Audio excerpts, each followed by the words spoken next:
சபை உரையாளர் அதிகாரம் 11. ஞானமுள்ளவரின் செயல்கள். உன் பணத்தை வைத்து துணிந்து கடல் வாணிபம் செய், ஒரு நாள் அது வட்டியோடு திரும்பி வரும். உன் பணத்தை பிரித்து 7-8 இடங்களில் முதலாகவே, ஏனெனில் எங்கு எவ்வகையான இடர் நேரும் என்பதை நீ அறிய இயலாது. வானத்தில் கார்முகில் திரண்டு வருமாயின் ஞாலத்தில் மழை பெய்யும். மரம் வடக்கு நோக்கி விழுந்தாலும் தெற்கு நோக்கி விழுந்தாலும் விழுந்த இடத்திலேதான் கிடக்கும். காற்று தக்கவாறு இல்லை என்று காத்துக்கொண்டே இருப்போர் விதை விதைப்பதில்லை. வானிலை தக்கபடி இல்லை என்று சொல்லிக்கொண்டே இருப்போர் அறுவடை செய்வதில்லை. காற்றின் போக்கையோ கருவுற்ற பெண்ணின் வயிற்றில் உயிர் வளரும் வகையையோ நீ அறிய இயலாது. அவ்வாறே அனைத்தையும் செய்கிற கடவுளின் செயல்களையும் உன்னால் அறிய முடியாது. காலையில் விதையை தெளி, மாலையிலும் அப்படியே செய். அதுவோ இதுவோ எது பயன்தரும் என்று உன்னால் கூற முடியாது. ஒருவேளை இரண்டுமே நல்விளைச்சலை தரலாம். ஒளி மகிழ்ச்சியூட்டும், கதிரவனை கண்டு கண்கள் களிக்கும். மனிதன் எத்தனை ஆண்டுகள் வாழ்ந்தாலும் அவன் தன் வாழ்நாளெல்லாம் மகிழ்ச்சியுடன் இருக்கட்டும். இருள் சூழ்ந்த நாள்கள் பல இருக்கும் என்பதையும் அவன் மறக்கலாகாது. அதற்கு பின் வருவதெல்லாம் வீணே. இளையோருக்கு அறிவுரை. இளையோரே, இளமை பருவம் மகிழ்ச்சியோடு இருப்பதற்கே. இளமையின் நாள்களில் உள்ள களிப்புடன் இருங்கள். மனம் விரும்புவதை செய்யுங்கள். கண்களின் நாட்டத்தை நிறைவேற்றுங்கள். ஆனால் நீங்கள் செய்கிற ஒவ்வொரு செயலுக்கும் உரிய தீர்ப்பை கடவுள் வழங்குவார் என்பதை மறவாதீர்கள். மனக்கவலையை ஒழியுங்கள். உடலுக்கு ஊறு வராதபடி காத்து கொள்ளுங்கள். குழந்தை பருவமும் இளமையும் மறையக்கூடியவையே. ஆண்டவரின் அருள்வாக்கு. இறைவா உமக்கு நன்றி. சபை உரையாளர் அதிகாரம் 12. ஆகையால் உன்னை படைத்தவரை உன் இளமை பருவத்தில் மறவாதே.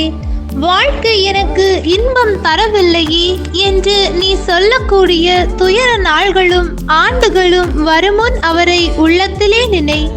அதாவது கதிரவன், பகலொளி, நிலா, விண்மீன்கள் ஆகியவை உனக்கு மங்களாய் தெரியும் முன்னும், மழைக்கு பின் மேகங்கள் இருண்டு வருவது போல தோன்றும் முன்னும், வீட்டு காவலர் நடுக்கங்கொள்ள, வலியோர் தளர்வுற முன்னும், அரைப்போர் மிக சிலராகி தம் வேலையை நிறுத்திக் கொள்ள, பலகணி வழியாக பார்ப்போர் ஒளி இழந்து போகும் முன்னும், தெருச்சந்தடி கேளா வண்ணம் கதவுகள் அடைந்து கொள்ள, சிட்டுக்குருவியின் கீச்சொலியும் உறக்கத்தை கலைக்க, இன்னிசை கருவி இசைக்கும் மகளிர் அனைவரும் ஓய்ந்து போகும் முன்னும் உன்னை படைத்தவரை உள்ளத்தில் நினை.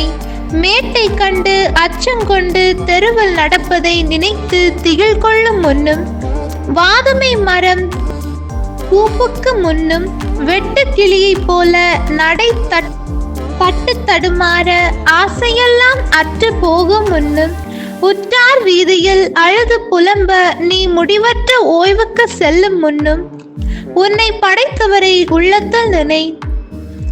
வெள்ளிக்கயிறு அருந்து பொன் விளக்கு கீழே விழுந்து உடைவதற்கு முன்னும், குளத்தருகில் குடம் உடைந்து நொறுங்க, கிணற்றருகில் உருளை உடைந்து விழும் முன்னும், மண்ணினின்று வந்த உடல் மண்ணுக்கே திரும்பும் முன்னும், கடவுள் தந்த உயிர் அவரிடமே திரும்பும் முன்னும் உன்னை படைத்தவரை உள்ளத்தில் நினை. வீண், முற்றிலும் வீண் என்கிறார் சபை உரையாளர். எல்லாமே வீண். தொகுப்புரை. சபை உரையாளர் ஞானமுள்ளவராய் இருந்ததோடு தாம் அறிந்தவற்றை தொகுத்து தந்தார். சபை உரையாளர் இனிய நடையில் எழுத முயன்றுள்ளார். உண்மையை ஒளிவு மறைவில்லாமல் எழுதி வைத்திருக்கிறார். ஞானமுள்ளவர்களின் சொற்கள் 1000 கோல் போல் வழிநடத்தும். தொகுத்து வைத்த முதுமொழிகள் பசு மரத்தாணி போல உள்ளத்தில் பதியும். அவை ஒரே ஆயரால் அளிக்கப்பட்டவை. பிள்ளாய் மேலும் ஓர் எச்சரிக்கை. நூல்கள் பல எழுதுவதால் பயன் ஒன்றுமில்லை. மிகுதியான படிப்பு உடலுக்கு இளைப்பு. இவை அனைத்திற்கும் முடிவுரையாக ஒன்று கூறுகிறேன். கடவுளுக்கு அஞ்சி நட, அவருடைய கட்டளைகளுக்கு கீழ்ப்படி. இதற்காகவே மனிதர் படைக்கப்பட்டனர். நாம் செய்யும் ஒவ்வொரு செயலுக்கும், மறைவான செயலுக்கும் கூட, அது நல்லதோ தீயதோ எதுவாயினும் அனைத்திற்கும் கடவுளே தீர்ப்பு வழங்குவார். ஆண்டவரின் அருள்வாக்கு. இறைவா உமக்கு நன்றி. Hey friends, holy Bible Tamil சேனலுக்கு நீங்க கொடுத்த சப்போர்ட்டுக்கு ரொம்ப தேங்க்ஸ். இப்போ நாங்க ஒரு புதிய சேனலை லான்ச் பண்ணியிருக்கோம்.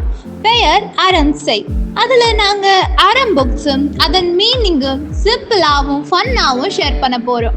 அந்த லிங்க் ஐ பட்டன்ல இருக்கு. பார்த்துட்டு பிடிச்சிருந்தா சப்ஸ்கிரைப் பண்ணுங்க. பெல் ஐக்கானும் பிரஸ் பண்ணிடுங்க. Thank you all.